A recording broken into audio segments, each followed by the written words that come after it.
चलो ये क्वेश्चन देखो आगे करंट अफेयर का। एनएचएआई ने, national highway authority of India ने अभी एक मेडिसिनल ट्री प्लांटेशन ड्राइव शुरू की है नेशनल हाईवेज पे। इससे पहले एक वो की थी ना मधुमक्खियों के लिए, बीज ड्राइव की थी। बी ड्राइव की थी उन्होंने कि अब वो फूल लगेंगे, यहाँ से मधुमक्खी अपने शहद बनाने के लिए वो लेंगे, नेक्टर लेंगे वहाँ पे। अभी इन्होंने एक शुरू किया है मेडिसिन वाला कि मेडिकल ट्रीज लगेंगे हाईवे किनारे, ये सेंटर में लगेंगे या किनारे में लगेंगे। तो वो कौन सी ड्राइव है, उस ड्राइव का नाम क्या है जो एनएचएआई ने शुरू किया है अभी?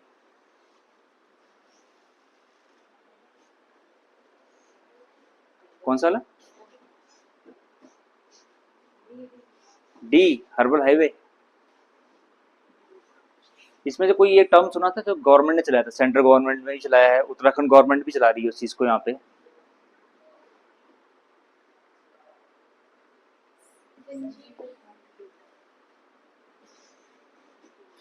आरोग्य वन।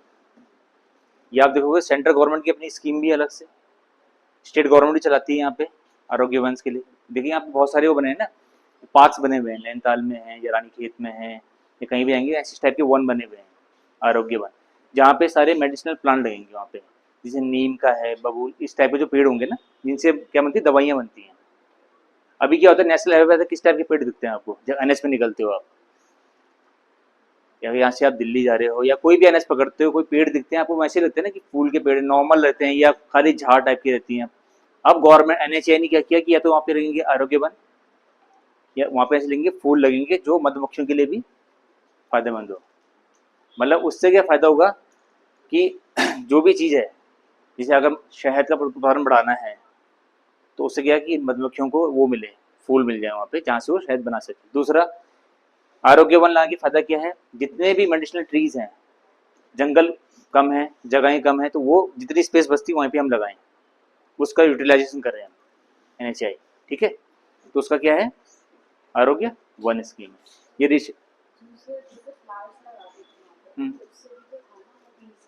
लेकिन फ्लावर्स में भी अब अगर आप पूरे हाईवे पे जाएंगे ना, एनएच पकड़ो पूरा कहीं भी, आपको इतना नहीं मिलेगा। अब कुछ फ्लावर्स ऐसे होते हैं जिससे पर्टिकुलर बीज लेती रहती है, अब कुछ होते हैं कि नहीं यूज करती है उसका, तो इसलिए उन्होंने पूरा प्रोजेक्ट ही उन्होंने पूरा चेंज कर दिया।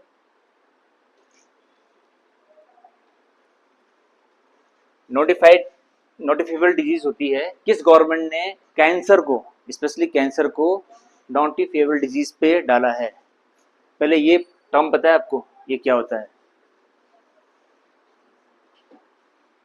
नोटिफाइड होता है ना, कुछ डिजीजेस होती हैं, ये कौन क्या होता है इसका मतलब?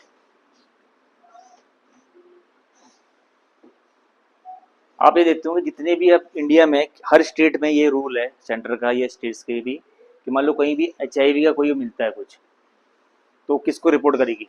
मान लो कोई प्राइवेट हॉस्पिटल में गया, एचआईवी टेस्ट होता है उसका और एचआईवी रिपोर्ट उसकी निकलती है पॉजिटिव, उस बंदे की जिसकी भी निकलती है, तो वो कहाँ रिपोर्ट करेगा? रूल्स ये हैं कि आप सीधे गवर्नमेंट को बताओगे,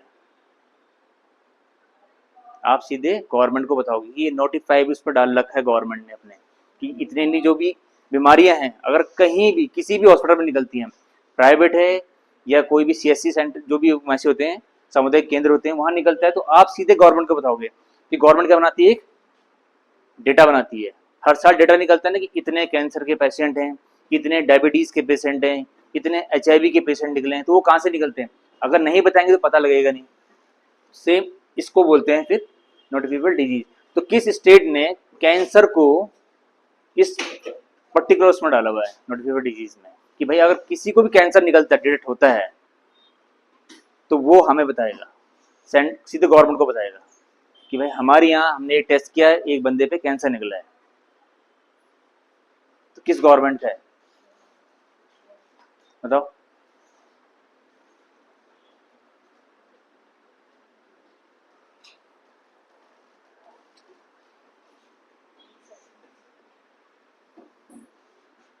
तेलंगाना। तेलंगाना ने अपने हेल्थ उसमें डाल दिया है कि अगर किसी भी बंदे को कैंसर नोटिफाई होता है, चाहे वो प्राइवेट में है, चाहे वो सामुदायिक केंद्र में है, कहीं भी है, तो वो पहले गवर्नमेंट को बताएगा, वहां से पूरा डेटा बन के आएगा, कौन बंदा है, कहाँ रहता है, भले वो डिस्क्लोज नहीं होता है, लेकिन उसको पूरा डेटा जाएगा उसका कि वो ये बंदे को कैंसर है। फिर गवर्नमेंट अपना वो निकालेगी कि भी हमारे स्टेट में इतने कैंसर के पेशेंट है, तो उसके बाद क्या निकालते हैं अपने नए नए प्रोजेक्ट्स आते हैं फिर उसके बेस पे। तो कौन सा स्टेट है वो? तेलंगाना। तेलंगाना की कैपिटल क्या है? हैदराबाद। हैदराबाद से पहले किसी से कैपिटल थी? आंध्रा और तेलंगाना की कैपिटल थी, मिक्स कैपिटल थी पहले एक ही। अब आंध्रा की कैपिटल क्या है? अमरावती। रिसेंटली इंडिया ने एक समिट से कॉन्फ्रेंस जो है 2028 में कॉन्फ्रेंस होने वाला था इंडिया में, उससे अपने आप को हटा दिया है, उससे अपने आप को विड्रॉ कर दिया है।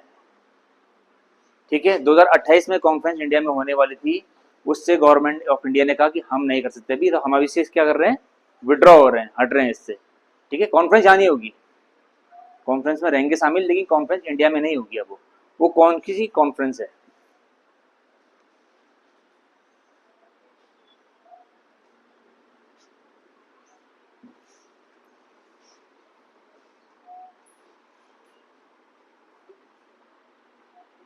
बताओ।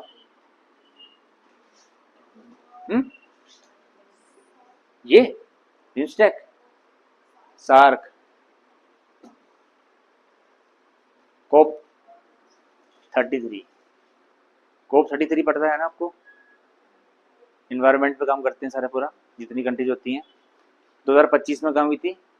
ब्राज़ील, बेलम में। बेलम जगह है ब्राज़ील में, वहाँ पे हुई थी 2025 में, दिसंबर में हुई थी। और इससे पहले जब ये समिट था ये वाला, दुबई में जो समिट हुआ था 2023 के करीब, तब पीएम मोदी ने वो किया था कि हम अपनी कंट्री में करेंगे उस समय, लेकिन अब कोई कारण नहीं पता कि विड्रॉ किया है, पर अभी विड्रॉ कर दिया गवर्नमेंट ने। ये होना था इंडिया में 2028 में। ठीक है, इस साल का कोप 33 कहाँ होगा? रिसेंट ईयर का 2026 का कोप 33 समिट कहाँ होगा?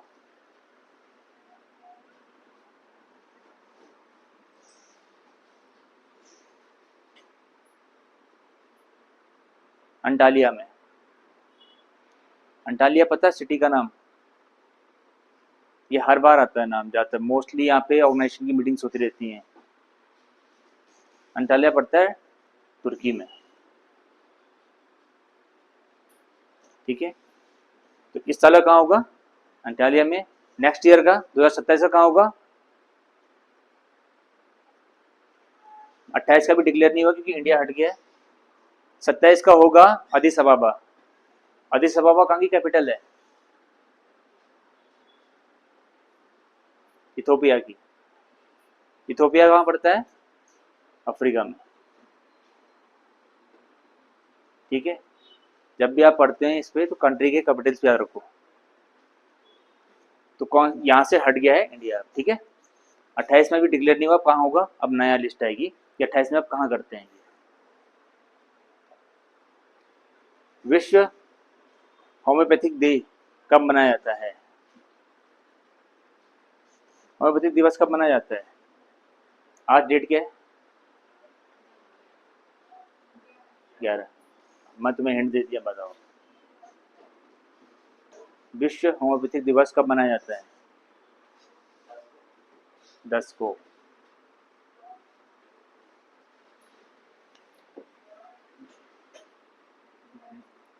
दस अप्रैल को हर साल विश्व होम्योपैथिक दिवस मनाया जाता है।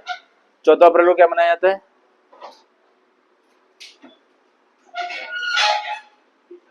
भीमराव अंबेडकर जयंती। अगर आप देहरादून में घूम रहे होंगे, ये पोस्टर लगे हुए हैं, पोस्टर लगे हुए हैं, आप मोस्टली देखोगे देहरादून में मेन चौराहों पे पोस्टर लगे हुए हैं बहुत जगह पे, और उस पर आप देखेंगे कि कन्हैया कुमार की फोटो भी लगी हुई है उस पर। अगर आप चौकों पे जाओ, बड़े बड़े चौक से जाओगे, आपको दिखेगा वहाँ पे आपको पक्का। ठीक है, कन्हैया कुमार, मैं पॉलिटिकल उस पर नहीं बोला, लेकिन बता रहा हूँ कि आपको ध्यान देने की जरूरत है उस पर। कन्हैया कुमार कांग्रेस के हैं इसमें, तो इसमें वहाँ मीटिंग्स हैं कुछ जो इसमें आएंगे वो। तो 14 अप्रैल को क्या पड़ता है? बी आर अम्बेडकर जयंती है। और इस समय 14 अप्रैल को क्या पड़ रहा होगा? साथ साथ क्या है? बैसाखी भी है। ठीक है, 24 अप्रैल को क्या होता है हर साल? पंचायत दिवस। ठीक है, 1 मई को क्या होता है? मजदूर दिवस। ये सारे दिवस हैं। ये डेज हैं सारी, ठीक है। तो 10 अप्रैल को क्या मनाते हैं, विश्व होम्योपैथिक दिवस, ठीक है। होम्योपैथी का जो है कहाँ किसने शुरू किया था, मतलब कहाँ से शुरू हुआ था?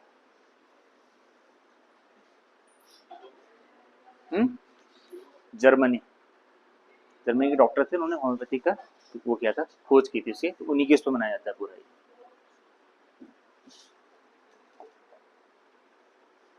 दुनिया की पहली क्वाड्रुपल एम्प्यूटी आर्चर कौन है जिन्होंने इंटरनेशनल गोल्ड मेडल जीता है? दुनिया की पहली क्वाड्रुपल एम्प्यूटी आर्चर, इस वर्ड का मतलब बताओ। दुनिया की पहली है खिलाड़ी है।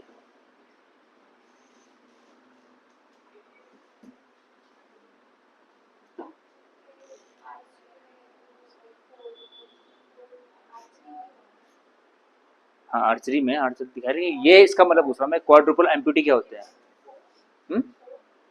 4, क्वाड्रुपल मतलब जिनके हाथ पांव दोनों नहीं होते, जिनके ना हाथ होते हैं ना पाँव होते हैं, क्योंकि है। अरे शीतल देवी किससे करती है? वो उनका ये है कि वो पाँव से, उनके पाँव हैं लेकिन करना तो मुंह से ही है ना, उस पे यहाँ पे जो बेल्ट खींचती है यहाँ पे आती है तो छोड़ना पड़ता है ना मुंह से। तो दुनिया की पहली कौन है लड़की? और ये भी है कि इसने इस कंपटीशन में दुनिया की नंबर 1 खिलाड़ी को हराया है। कमाल की बात है कि पहली बार खेल ली है, मतलब खेला है, लेकिन इस बार इसने दुनिया की नंबर 1 खिलाड़ी को हरा दिया,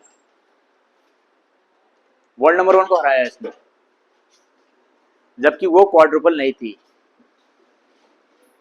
मतलब उसके ऐसे नहीं कि सारों चीज नहीं है, उसके तो कुछ ना कुछ है, ये तो पाँव है तो हाथ है, लेकिन इस लड़की के नहीं थे कुछ भी।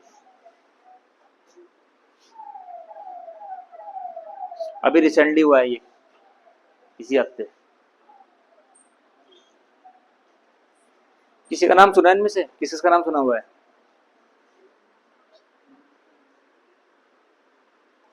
शीतल देवी कौन है?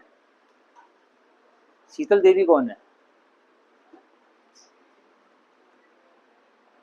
दुनिया की नंबर 1 आर्चर है, पैरा उसमें।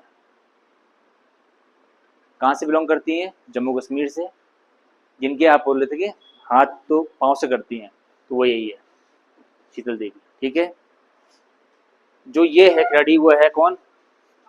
पायल नाग, ठीक है। न इनके हाथ हैं न इनके पाँव हैं, क्योंकि बचपन में 7-8 साल की जब थी तो करंट के वजह से दोनों चीज इनके कट गए थे, ठीक है। दीपा मलिक, दीपा मलिक का नाम सुना है? ये चेयरपर्सन है, जितने भी पैरा एथलीट के वो होते हैं उनकी हेड हैं ये, दीपा मलिक, ठीक है। रुबीना फ्रांसिस कौन है? 2024 में जो ओलंपिक हुए थे, पैरा ओलंपिक, कहाँ हुए थे? पेरिस, पेरिस में ही हुए थे। तो वहां पे ये सिल्वर, वो एम्ब्रोजियन सिल्वर मेडलिस्ट हैं शूटिंग में, सारे पैरा खिलाड़ी हैं ये,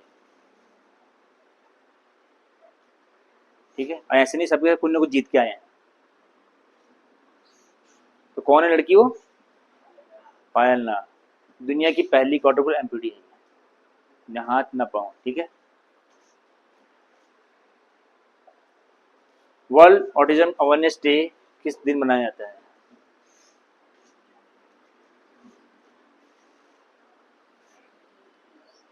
बताओ।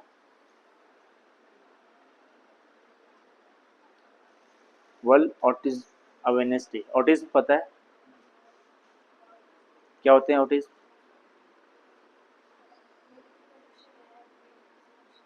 हम्म। हाँ बच्चे मतलब, आप देखते हैं ना कुछ बच्चे ऐसे थे जिनका विकास ज़्यादा जल्दी नहीं होता है, बहुत मैसे होते हैं ज़रा बच्चे, उनकी अलग से ही पढ़ाई होती है, हर चीज़ अलग होता है उनका, ठीक है। तो वर्ल्ड ऑटिज्म अवेयरनेस डे कब मनाया जाता है हर साल? ऑप्शन दो, हर साल 2 अप्रैल को मनाया जाता है, हर साल 2 अप्रैल को वर्ल्ड ऑटिज्म अवेयरनेस डे मनाया जाएगा, ठीक है, वर्ल्ड लेवल पे। अब ये बताओ वर्ल्ड स्पेरो डे कब मनाया जाता है? हर साल विश्व गौरव दिवस मनाया जाता है ना, आजकल गौरव की जो है जनसंख्या कम हो रही है, आप पहले दिखते थे शहरों में, अब नहीं दिखता है ना, तो वर्ल्ड स्पैरो डे कब मनाया जाता है? बताओ। विश्व गौरव दिवस कब मनाया जाता है? 20 मार्च। ठीक है। अर्थ डे कब मनाया जाता है?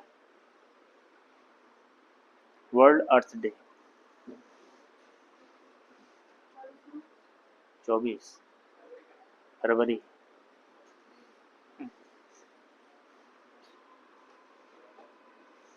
बीच में पेपर पे इतना बड़ा भी आया था कि एक एक घंटे के लिए लाइट बंद रहेंगी। मार्च लास्ट में आया था, 28 से करीब आया था।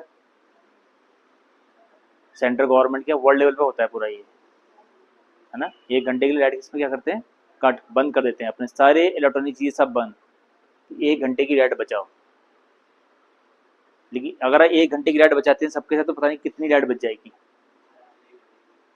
ठीक है। तो वर्ल्ड जो अर्थ डे है वो 30 के करीब है, 30 मार्च के करीब, 28 में। ठीक है। और क्या क्या है, वर्ल्ड डाउन सिंड्रोम डे। तो जितने भी आप पेपर दोगे ना, कभी कभी क्वेश्चन ऐसे आएंगे तो ऐसे घूमते रह जाओगे, वो मार्क करने के दे देगा, डे को मार्क्स करने में। ये सारे जितने डे बता रहा हूँ ना मैं, वर्ल्ड अर्थ डे, वर्ल्ड स्पिरिट, सारे मार्च के हैं। मार्च में इतने डे आते हैं, हर हफ्ते कोई ना कोई डे रहता है उसमें। डाउन सिंड्रोम बनता है 21 मार्च को। मार्च का महीना आप देखो कितने डे निकलेंगे, बहुत सारे डे निकलेंगे उसमें आपसे। ठीक है। ट्यूबरकुलोसिस डे कब निकलता है? विश्व ट्यूबरकुलोसिस डे, टीबी डे, बताओ। 23 मार्च को। सब लाइन से लगे हुए हैं। ठीक है। और international day of happiness, international day of happiness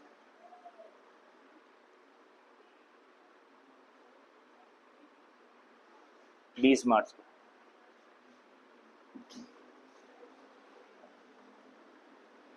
Bharat का पहला स्टेट कौन सा है जिसने क्वांटम कंप्यूटर को लॉन्च करने वाला है? भारत का पहला स्टेट जो क्वांटम कंप्यूटर को लॉन्च करेगा।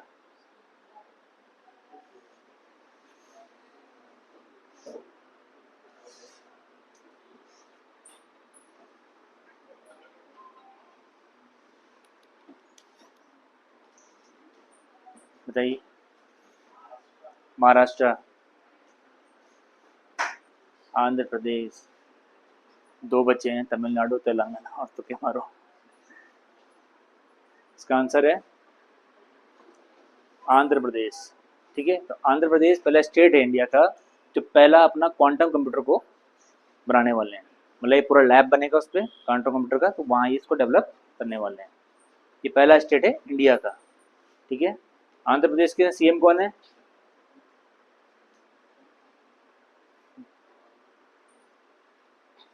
इसमें सीएम कौन है आंध्र प्रदेश के? नहीं पता? चंद्रबाबू नायडू का नाम सुना है आपने? चंद्रबाबू नायडू, कभी वो पहले पूरे आंध्र के भी थे जब तेलंगाना मिक्स था एक साथ, उस समय भी सीएम रहे हैं। अब ये आंध्र के सीएम है इस समय। ठीक है। और कैपिटल आपको पता है क्या है? अमरावती।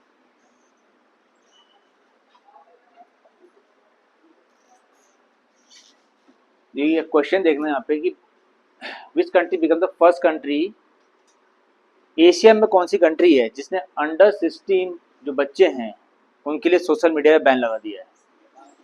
नेपाल। ये मुझे पता था नेपाल का क्वेश्चन है, आंसर दोगे तुम। बताओ।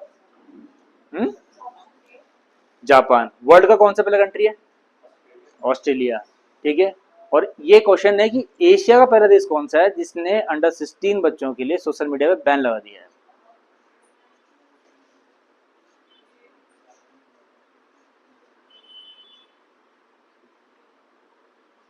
जापान। अच्छा।